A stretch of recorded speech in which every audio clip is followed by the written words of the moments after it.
నలదమయంతుల పూర్వ చరిత్ర.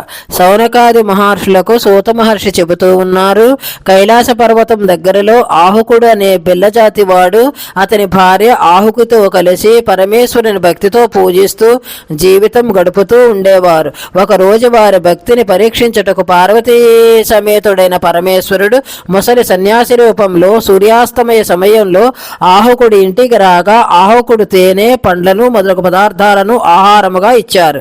ఆహుకుడి ఆతిథ్యం స్వీకరించిన పార్వతీ పరమేశ్వరులు ఆహుక దంపతులతో ఇట్లనుచూ ఉన్నారు.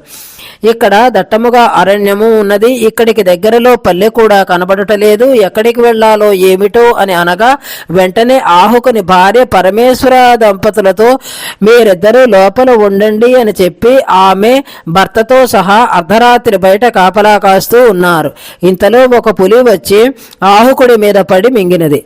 అది చూచి ఆహుకుడి భార్య భర్తతో పాటు సహగమనం చేయుటకు సిద్ధపడినది. అప్పుడు పార్వతీ పరమేశ్వరు ప్రత్యక్షమై వారి భక్తికి సంతోషపడి ఆహుకుడు సూర్యవంశంలో వీరసేనుడి కుమారుడిగా నలమహారాజుగా జన్మించి విఖ్యాతి పొందుతాడు.